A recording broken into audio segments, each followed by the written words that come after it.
Saudara-saudara pendengar yang kami kasihi dimanapun Anda berada, Anda kembali bersama kami pada acara Telaga, Tegur Sapa Gembala Keluarga.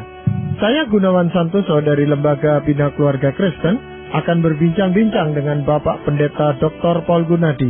Beliau adalah seorang pakar dalam bidang konseling serta dosen di Seminari Alkitab Asia Tenggara, Malang. Perbincangan kami kali ini tentang jika saya menikah nanti. Kami percaya acara ini pasti bermanfaat dalam studio dan kalian. Saya jika menikah ya pasti kita sekali bermanfaat sekali. Studio memang mencari dari hidup apa. Nah, supaya para pendengar kita yang mungkin tidak sempat mengikuti pada kesempatan yang lalu bisa mengikuti perbincangan kita kali ini dengan baik, mungkin Pak Paul bisa secara singkat menguraikan tentang hal-hal yang sangat penting mengenai mencari pasangan hidup itu, Pak Paul. Yang pertama adalah, meskipun kita harus melibatkan Tuhan dalam proses pencarian pasangan hidup, namun kita harus berhati-hati, jangan sampai kita menetapkan kriteria yang keliru atas nama Tuhan. Jadi berhati-hatilah dengan kata-kata seperti ini pimpinan Tuhan, ini kehendak Tuhan, dan sebagainya. Pada dasarnya, Tuhan memimpin kita melewati proses penggunaan akal sehat, penggunaan pertimbangan, penggunaan hikmat dalam melihat kita cocok apa tidak cocok. Dan seperti ini pimpinan Tuhan, ini kehendak Tuhan, ini berikutnya meminta, ada sangat berikutnya nikah menjelaskan jelas ada orang percaya. Dan kenapa kok harus sesama orang percaya? Karena memang kehidupan kita adalah kehidupan yang sudah diperbaharui oleh Tuhan Yesus.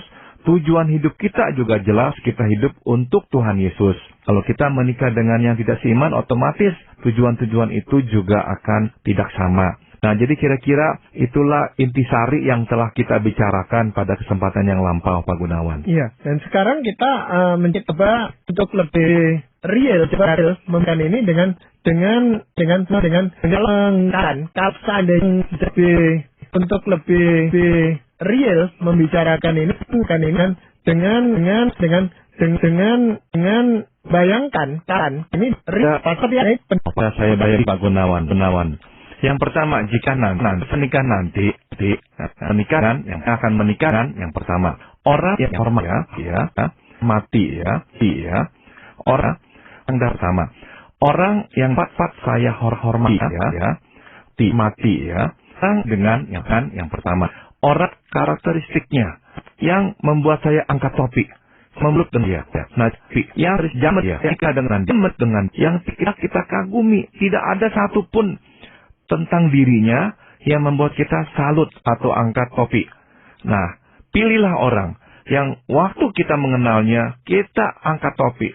Makin mengenalnya, makin angkat topi. Karena kita melihat sifat atau karakteristiknya yang benar-benar mengagumkan kita. Nah, itu yang pertama, Pak Gunawan. Iya. Yang benar-benar lihatnya, yang ada satu tidak ada satu seperti itu, tetapi kekaguman atas sifatnya yang baik itu, yang tidak kita jumpai pada orang lain mungkin. Betul. Dan ini bukan hanya terjadi satu kali atau pada awal perkenalan, tapi sesuatu yang memang menjadi bagian hidupnya. Sehingga kita melihat itu terus-menerus, berulang-ulang kali. Dan itulah yang menggugah kekaguman kita. Orang ini kok begini ya sabarnya. Begini kok ya toleran. Terus berkali. Tegas ya. Bisa tegas ya. Itu tuh prinsip pada kebenaran dan sebagainya. Jadi kekagumannya. Dan sebagainya. Nah, jadi kekaguman seperti itu. Dan sebagainya. Nah, jadi itu keindahan-keindahan yang tidak kuat ya untuk menggugah kekaguman pada kalbu kita. Apakah ada ciri yang lain, Pak? Yang kedua adalah, jika saya menikah nanti, saya akan menikah dengan orang yang dapat saya percaya. Artinya, orang ini jujur, terbuka. Kita tidak usah mereka-reka, menebak-nebak apa sih yang dia sebenarnya lakukan atau yang sebenarnya dia rencanakan. Tidak yang dia lakukan. Jelas terlihat orang rencana. Kata lain, kita merasa aman ya, karena kita bersama dengan seseorang yang dapat kita andalkan. Nah, jadi prinsipnya adalah jangan menikah atau memilih orang yang tidak bisa kita percaya. Setiap kali dia pergi kita memikirkan dia akan berbuat apa. Setiap prinsipnya adalah jangan menikah dari kita. Nah, kalau itu sudah menjadi relasi kita atau yang terjadi dalam relasi kita, itu pertanda buruk. Jadi percaya itu penting sekali, salah satu pilar ya dalam pernikahan. Nah, apakah untuk mengetahui bahwa calon pasangan hidup kita itu pantas dipercaya atau tidak, itu kita perlu melakukan suatu tes atau bagaimana gitu, Pak? Sebetulnya tidak usah. Jadi sebetulnya atau bagaimana gitu, Pak? Kalau dalam jalanan dengan dia, dalam bisa ya, melihat pembicaraannya, omongannya konsisten sama katakan itulah yang benar. Nah, itu akan melihat benar peluang dengan benar kan, maka sekarang yang kita hanya baru kenal 3 hari atau 3 bulanan, lewati waktu yang lebih panjang agar kita bisa kenalnya ini waktu layak dipercaya atau tidak, dan bisa mengenalnya. Dan nadanya percaya yang tidak ada dan 3 adalah jika saya menikah dengan orang yang dapat saya kasihi, ya artinya ya, bisa dan layak saya kasih. Kenapa kok bisa saya kasihi? Orang ini memang baik, sayangkan dan kita ya, bukan kita. Ya, tapi orang ini menyenangkan sehingga nggak bisa mendekat dia. Kita itu ingin menghujani dia dengan jasa kasih, dengan hal-hal indah dan dengan pengalaman yang sifat. Jadi yang itu adalah jangan memilih orang yang kita itu tidak senang, tidak hanya menimbulkan yang sebaliknya, malah rasa tidak senang. Kita senang merasa pada orang melimpahkan, dipancing ya terbuka hal yang indah. Kita justru tidak peduli ya dia mendapatkan kemesraan atau kesenangan dari kita atau tidak. Kita tidak peduli. Nah, kalau itu yang kita rasakan, berarti itu pertanda ini bukan relasi yang baik, bukan orang yang cocok untuk kita. Nah, jadi ini salah satu pertanda ya, saya akan menikah dengan orang yang bisa orang ini memang menyenangkan ya. Padahal Pak Paul ya. Merasakan itu sebenarnya kan kita itu harus kita sendiri ya, itu harus bisa dihormati, harus bisa dipercaya dan harus bisa mengasihi orang lain gitu, Pak. Tepat sekali. Rumus ini memang harus 2 arah. Ya, jadi bukan saja kita akan saja pasangan kita seperti itu, dia pun mesti melihat kita seperti ini. Ya, kita ini bisa dipercaya ya. Kita ini juga orang yang layak dikasihi ya. Jadi ini 2 arah semuanya, Pak Gunawan. Nah, yang keempat adalah jika saya menikah nanti, saya akan menikah dengan orang yang dapat menyesuaikan diri dengan perubahan. Alias orang ini fleksibel. Ya, lebih fleksibel, layak berubahnya. Pahami alam pikiran kita. Bisa memahami perasaan kita. Nah, itu modal pertama. Modal kedua, orang ini juga bisa dan bersedia mengubah dirinya, menyesuaikan diri, mengubah dirinya, yang kita kan kalau dia mau berubah bagi dan sangat kaku berkata tapi saya kamu masih etika di dalam setiap kasus selalu berkata begitu. Wah, ini orang memang susah menyesuaikan diri dengan kita. Dan orang yang susah untuk menyesuaikan diri bukanlah kandidat yang paling cocok untuk menikah. Orang pernikahan bersedia orang bersedia menyesuaikan diri, sedia menikah. Itu adalah yang kita dengan lingkungannya itu, Pak. Lingkungan barunya itu nanti loh. Kan dia kesulitan biasanya. Dia akan bisa jadi kita memang di dalam kondisi yang berbeda. Bukan itu juga ya, diperlukan kesediaan dan kebisaan untuk menyesuaikan diri. Kalau itu tidak bisa kita lakukan, ya kita tidak bisa sendiri. Untuk enggak kita. Ya, dan dia harus siap-siap juga untuk menyesuaikan diri bahwa dia tidak seperti sebelum menikah gitu ya Pak boleh. Iya. Gitu ya Pak boleh. Berlangsung ya, terus menerus. Iya. Tapi yang ciri yang lain. Jika saya berpisah dengan orang yang akhiri hidup lajang. Maksudnya gini, artinya dia itu tuh bersedia mengakhiri hal-hal yang biasa dia lakukan sebagai seorang lajang. Dia siap menjadi suami atau istri seseorang. Artinya dia siap dimiliki seseorang. Ya, ada orang hanya mau menikah, tidak mau dimiliki. Nah, ini tidak benar. Karena nikahan relasi yang eksklusif. Alkitab mengatakan bahwa itu relasi yang eksklusif. Alkitab mengatakan milik istrimu. Istri, tubuhmu bukan milikmu lagi, tapi milik suamimu. Jadi Tuhan menjelaskan pelan-pelan terjadi penyatuan, sehingga hak milik juga berpindah tangan, juga hak milik juga hak kami menjadi bagian dan milik istri, istri menjadi bagian milik suami. Kalau dan milik kita bersedia memiliki, ya, tangan kita diatur oleh pasangan kita.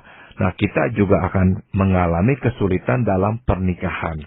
Ya, itulah sebabnya kadang-kadang orang merasa tidak mau menikah, mau itulah rasa terikat, Pak Pol. Betul sekali. Dan kalau memang belum bersedia dengan atur nikah, sebab pernikahan sebuah tali berkaitan. Orang harus berada dalam, bukan di luar tarikan itu. Dan yang terakhir, saya akan menikah dengan orang yang telah siap berkeluarga. Artinya apa? Siap berkeluarga. Siap menjadi ayah atau ibu. Ya, siap membagi hidup dengan pasangan kita dan anak-anak kita. Ya, kadang-kadang kita mendengar kisah seperti ini kan ya Pak Gunawan. Seorang ayah diminta mengantar anaknya untuk ke rumah temannya. Tidak mau. Karena apa? Lebih baik nonton televisi di rumah. Nah, artinya orang itu belum siap berbagi hidup. Berbagi hidup artinya apa? Berbagi aktivitas, sehingga yang dia ingin lakukan kadang-kadang tidak bisa sepenuhnya dia lakukan. Dia harus bagi itu dengan adanya kehadiran orang di rumah tangganya. Nah, orang yang mau menikah seharusnya lah dia siap ya untuk berbagi hidup. Dia menjadi ayah atau ibu bagi anak-anaknya. Dan rupanya siap berkeluarga ini juga bisa ditinjau dari faktor ekonomi segala macam, Pak Pol. Bisa. Nah, kalau memang secara ekonomi, berarti lalu ekor lanjutkannya ke jenjang pernikahan. Kalau memang masih belum, ya sebaiknya kita juga menunggu lagi. Iya. Dalam hal ini, Pak Pol, persetujuan orang tua itu di mana tempatnya itu sebenarnya, Pak Pol? Persetujuan orang tua pada umumnya adalah umum yang kita harus dengarkan, ya, petunjuk yang kita perlu ya pertimbangkan dengan serius. Sebab nomor satu, orang tua seringkali ya mengenal kita dengan baik ya dibandingkan orang lain. Jadi ada mata dan yang Tuhan untuk berikan yang orang lain tidak bisa berikan. Nah, mengenal orang tua ya pada umumnya berniat baik, tidak mau menjerumuskan anaknya ke kancah problem. Maka ada kalanya kekhawatiran orang tua itu tuh memang ya bisa sulit diterima oleh si anak, tapi sebaiknya diperhatikan. Mengapa? Karena memang pada dasarnya mereka berniat baik untuk kita. Jadi selalu pada prinsipnya petunjuk orang tua sesuatu yang kita mau pertimbangkan dengan sangat serius. Namun setelah saya katakan itu, setelah mendengarkan petunjuk orang tua, kita juga perlu untuk mempertimbangkan kembali kriteria-kriteria yang tadi telah saya paparkan dan nanti juga akan saya paparkan. Sehingga keduanya bisa klop dijadikan satu bahan pertimbangan. Iya, jadi Pak Pol, kalau kita sudah punya gambaran tentang siapa calon pasangan hidup kita, Pak Pol, itu sebenarnya kriteria yang jelas di dalam mencari pasangan, menentukan pasangan hidup ini seperti apa, Pak? Ada 5 Pak Gunawan dan akan saya bahas secara sekilas ya. Yang pertama, saya gunakan istilah faktor ibadah. Apakah dia seiman? Ya, harus seiman. Apakah ia memiliki kematangan rohani yang setara? Ya, artinya apa? Berapa pentingnya Tuhan dalam kehidupannya? Ya, dia boleh berkata dia Kristen tapi tidak peduli dengan Tuhan, berarti memang tidak matang secara rohani. Berapa berminatnya ia pada hal-hal rohani. Itu juga kriteria yang perlu kita perhatikan. Berapa relanya ia berkata. Ya, karena dia tidak rela, karena Tuhan dengan hubungan sekali dengan pekerjaan. Berarti tidak memiliki kematangan rohani yang baik. Nah, ini perlu kesetaraan kematangan rohani. Ya, itu di dalam hal mengatur keuangan segala, kalau kematangan rohani ini tidak seimbang, ini bisa jadi masalah juga, Pak. Sangat bisa, karena yang satu bersedia memberikan persembahan, yang satu tidak bersedia. Yang satu justru ingin berboros-boros, berfoya-foya, ya ini. Atau itu yang terjadi, betul. Pandangannya beda gitu, Pak. Betul. Tetapi apakah ibadah jadi satu-satunya menjadi ternyata tidak, Pak Gunawan. Ya, kriteria yang kedua adalah cinta ya. Apakah atau hanya Tuhan saya kan keduanya ya. Mencintai untuk kepentingan kita ya, bukan hanya untuk kepentingan, membutuhkan harta ya, atau hanya membutuhkan saya, atau hanyakah ia mengutamakan kepentingan saya di atas kepentingan orang lain. Sebab cinta diukur dari perbandingan. Kalau dia berkata dia mencintai kita, apakah kita paling penting dalam hidupnya? Sudah tentu ya di bawah Tuhan ya. Jadi faktor cinta ini penting sekali. Ini seringkali ditempatkan di faktor yang paling menentukan seolah-olah, Pak. Pokoknya ada cinta, segala sesuatunya akan beres gitu, Pak. Dan ternyata tidak benar ya, bukan satu-satunya. Ada yang lainnya lagi nih, Pak Gunawan. Misalkan faktor ketiga yakni respect ya. Yaitu apakah ia menghargai saya, ataukah ia hanya atau memakai. Ya, jangan sampai relasinya relasi pemanfaatan. Ya, bukan. Yang respect adalah yang menghargai saya. Apakah ia mempertanyakan pertimbangan saya waktu saya mengemukakan pendapat dan sebagainya? Apakah dia mempertimbangkan ya? Ataukah dia justru mempertanyakan, ya, meragukan terus-menerus pertimbangan kita? Kalau itu yang terjadi, dia memang kurang menghargai kita. Berikutnya, apakah ia dapat menerima saya? Diri sayanya apa adanya, keluarga saya adanya, teman-teman pergaulan saya bisa nggak dia terima? Masa lalu saya bisa nggak dia terima? Dan masa depan saya mau menjadi apa? Bisa tidak dia terima? Baik, Pak, perlu kita perhatikan. Misalnya lagi, jauhkah ia berani mengabaikan pikiran, pendapat, atau perasaan saya? Kalau dia menghargai, respect pada saya, seharusnya lah dia tidak mengabaikan pikiran saya. Apakah dia mengagumi saya? Sebab mengagumi adalah respect terhadap kita. Ini menyangkut rasa hormat, Bapak ya. Tepat. Rasa hormat terhadap calon pasangan kita itu. Betul. Ya, kalau menghormati berarti ya hormati calon kagum. Nggak boleh. Timbangkan. Faktor keempat adalah percaya ya. Apakah ia dapat mempercayai? Ini kita perlu tanya. Misalkan dalam kesendirian tanpa kehadirannya. Kalau dia percaya, dirian kita terhadirin membuat dia mencurigai, cemburu, berarti kita tidak begitu ada apa-apa. Apakah dia mempercayai saya dalam pengambilan keputusan? Bisa nggak dia mempercayai pertimbangan kita?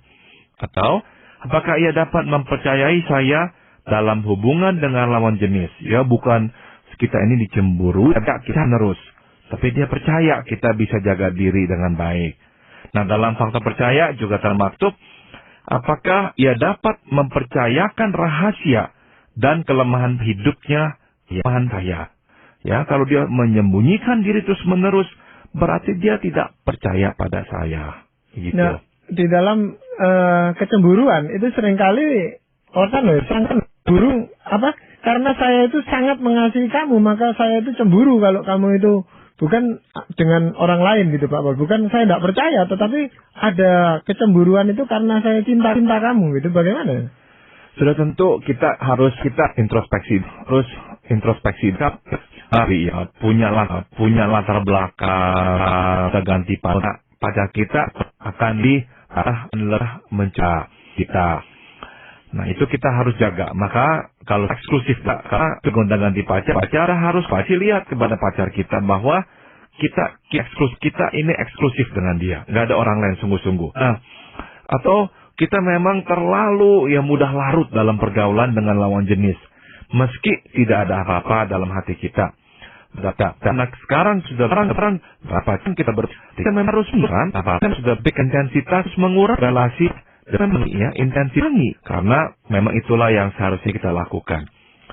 Tapi kalau kita melakukan semua itu, terus pacar kita itu mencurigai, tidak percaya pada kita, tidak percaya pada kita bertitik, mulai memikirkan ulang. Kenapa kok dia memiliki problem ini? Berarti problemnya bukan lagi problemnya dia, tapi pada dirinya yang tidak aman itu. Nah, kita bisa tanya kepadanya, apa saya lakukan untuk memberikan rasa aman itu kepadamu? Kalau dia tidak bisa memberikan jawaban, atau jawabannya adalah kita harus seolah-olah memutuskan semua hubungan dengan orang, termasuk lawan jenis kita. Wah, hubungan seolah termasuk kan memang masalah. Dia mempunyai problem dengan rasa percaya. Sehingga nantinya dia tidak bergandengan tangan dengan kita. Nantinya dia akan mengikat kita, membelenggu kita, dan itu menjadi hal yang tidak sehat. Iya. Kriteria yang kelima mungkin Pak Bal, mungkin kita dia nat intiman. Ya, jadi pertanyaannya, apakah ia tertarik kepada saya? Ya, dan ingin berdekatan dengan saya, ya. Jangan sampai kita merasa dia tidak tertarik, ya. Tidak suka dekat-dekat dengan saya dan tidak mau menikmati saya. Apakah ia dan saya dapat saling mendengarkan dan membagikan hidup? Nah, ini keintiman emosional, ya. Bisa nggak dia mendengarkan? Bisa nggak dia juga mengerti perasaan saya? Nah, itu pentingnya kita ketahui.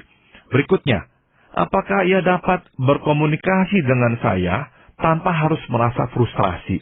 Nah, ini penting. Kalau komunikasi tidak bisa berjalan baik, sudah tentu tidak jalan komunikasi tidak akan ia dapat sambil keputusan dengan saya.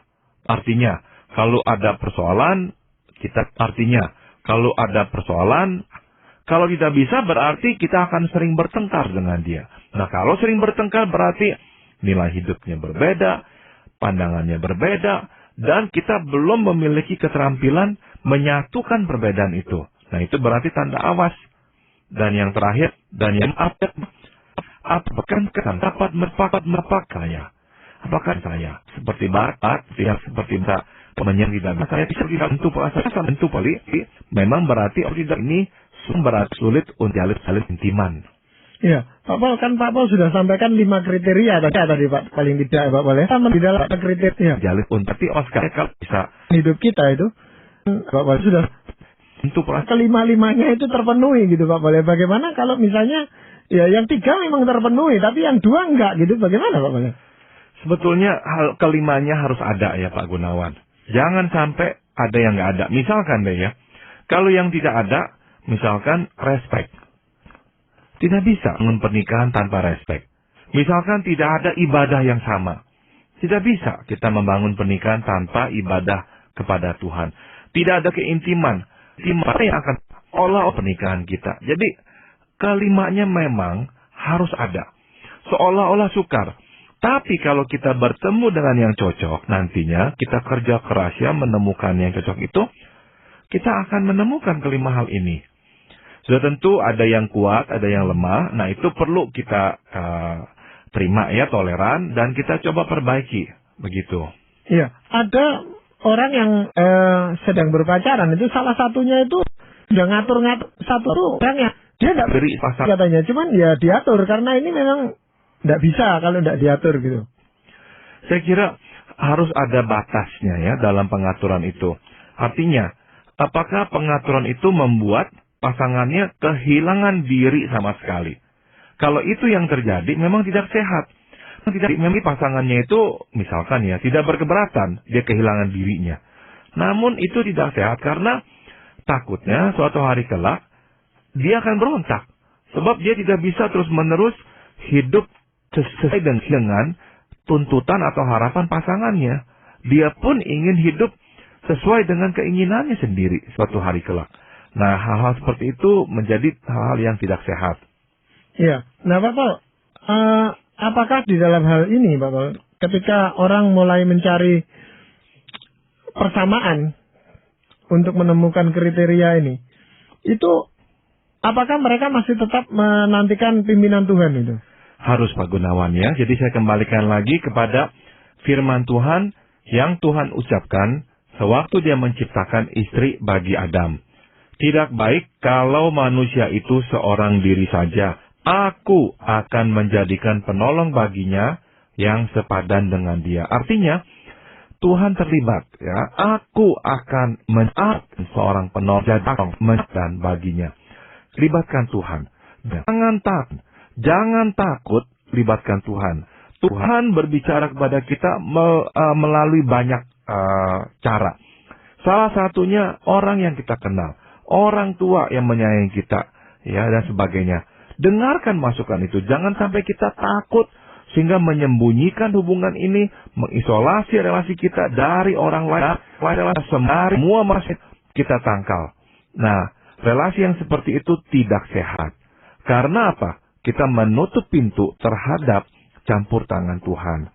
Nah, jadi buka pintu, biarkan Tuhan berpintu menuntun melalui peristiwa dan peristiwa yang kita alami. Yang kedua yang saya mau tekankan adalah jujur, ya. Jujur artinya dengarkan hati yang terdalam. Kalau kita hidup dalam Tuhan, Tuhan juga akan berbicara lewat hati kita. Dan paling bukan yang paling dalam. Seperti saja dari luar diri kita. Kalau hati yang terdalam berkata, ini tidak cocok, ini bukan untukmu. Akui dengan jujur, dengarkan baik-baik. Berapa banyak orang yang mengeraskan telinga, menutup telinga, tidak mau mendengar suara Tuhan dari dalam hatinya. Akhirnya harus menuai penyesalan setelah menikah. Ya, memang seringkali orang berkata cinta itu buta, lalu juga buta terhadap pimpinan-pimpinan Tuhan ini yang celaka. Betul sekali. Iya, jadi saya percaya perbincangan ini akan sangat menolong para muda-mudi atau mereka yang saat ini sedang